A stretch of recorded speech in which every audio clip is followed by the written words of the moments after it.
Le monde est devenu un petit village planétaire où tout serait interconnecté.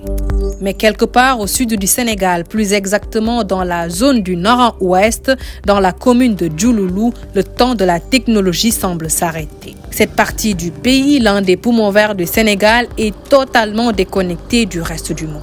C'est le cas de plusieurs villages situés sur la ligne frontalière avec la Gambie voisine.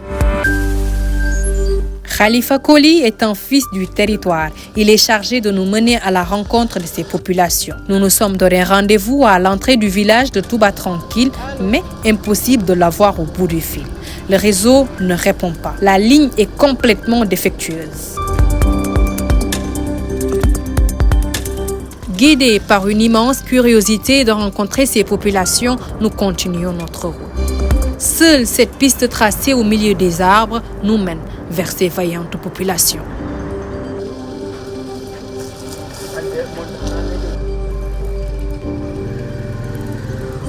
Sous un arbre à l'ombre généreuse qui sert de place publique pour les rencontres communautaires, des jeunes et des notables échangent sur divers sujets. Ce village de la Casamance est niché dans la dernière portion de terre sénégalaise, juste sur la ligne frontalière avec la Gambie. Touba Tranquille est une bourgade extrêmement enclavée, route inexistante, infrastructures socio-économiques de base aux abonnés absents. Mais pas que, l'enclavement est aussi d'ordre et surtout numérique. Ici, se connecter s'avère être un véritable luxe. Il faut échanger avec le vieux Djemé, retraité de son état, pour s'en convaincre. Après sa retraite, l'homme voulait se reconvertir en entrepreneur en installant le premier site de transfert dans son village. Mais son rêve est tombé à l'eau. Zone frontalière, Touba Tranquille, ce village qui n'a de quiétude que par son nom, peine à être connecté au réseau national. Puisque moi, j'étais un gérant de campement à Djoulou, mais j'ai arrêté le travail depuis le mois d'août et je suis rentré. Bon, en rentrant, j'avais espéré peut-être continuer ce travail de transfert ici dans le village. Mais malheureusement, après avec le premier réseau, j'étais obligé d'arrêter. Puisque des fois, tu commets des erreurs, des transferts, et qu'avec le réseau, ça n'arrive même pas à passer. Donc tout le temps, des fois, tu as des problèmes avec des clients, tout ça. Mais tout ça, c'est le problème du réseau qui amène ça, quoi. Déjà, il y a des problèmes au niveau de vos portables. Donc depuis des années, depuis qu'on est là, on a tout le temps des problèmes de réseau. Le réseau sénégalais est à presque quelques kilomètres du village, mais tout le temps, le réseau est brouillé par le réseau gambien. Parce que le réseau gambien, nous, on n'arrive même pas à le comprendre. Comment un réseau gambien peut venir tout le temps brouiller le réseau sénégalais. Or que le Sénégal, c'est un grand pays, un pays vraiment qu'on ne peut pas expliquer ça à des gens, quoi. Un policier qui est là, qui a perdu un de ses parents dans le Fatick, mais il est resté 24 heures, 48 heures même pour être joint par ses parents. Donc c'est vraiment un problème. Il y a un décès de l'autre côté, on n'arrive même pas à te joindre et tu es dans le Sénégal. Au XXIe siècle, à l'ère du numérique, passer un coup de fil est un geste facile à porter plusieurs Sénégalais dans la capitale. Mais un geste d'un vrai parcours de combattant pour les habitants de Touba Tranquille et dans les villages qui composent le nord-ouest. Ici, les populations communiquent difficilement avec leurs proches. Même si vous consultez vos portables, vous allez voir que vous avez perdu le réseau. Parce que votre portable n'a pas l'habitude d'être à côté de la frontière. Donc, cela pose problème. Les transactions d'argent. Nous sollicitons vraiment le président Diomaye Faye, avec son premier ministre, de nous régler ce problème frontalier. Parce que sinon, nous n'allons pas se sentir vraiment sénégalais.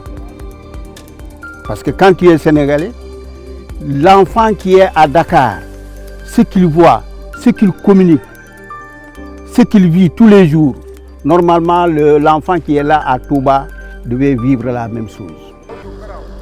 Enseignant et par ailleurs habitant du village de Mahamouda Djola, Khalifa est devenu papa depuis quelques heures. Sa femme vient de mettre au monde une petite princesse. Confrontée à un problème de réseau, la famille n'a pas pu le joindre depuis ce matin pour l'informer de la bonne nouvelle. Cette situation semble être banale aux yeux des populations de la localité, tant elles sont habituées à de pareilles mésaventures causées par le défaut du réseau téléphonique. On a d'énormes difficultés pour communiquer. Des fois, il y a des jours, il n'y a pas de connexion. Donc, on ne parvient pas à communiquer et c'est tout à fait un problème. Vous-même, vous étiez témoin et parfois, je me déplace pour pouvoir avoir un réseau correct pour pouvoir communiquer. Et c'est tout à fait un grand problème ici. Et nous aimerions que nos autorités aient un œil par rapport à ce fléau ici. Et d'autant plus que nous sommes à côté de la frontière, à quelques 5 km de la Gambie. Et ce qui fait que nous avons le réseau Comium, Africell, Gamcell qui s'affiche dans nos téléphones et ça pose problème. Chemin faisant, nous reprenons la route, direction le village de Dimbaya. Pour y accéder, seule une petite route totalement impraticable en période hivernale nous y mène. Comme de tradition, dans les villages de la Belle Casamance, c'est le chef qui prend la parole en premier. Mais celui du village de Makouda s'est rendu de bonne heure au champ. Ses conseillers tentent de le joindre au téléphone. Mais le réseau est toujours aux abonnés absents. À l'image de Touba Tranquille et de plusieurs autres bourgades, Makouda souffre visiblement de la même problématique. L'interférence avec le réseau gambien rend difficile toute émission ou réception d'appels téléphoniques.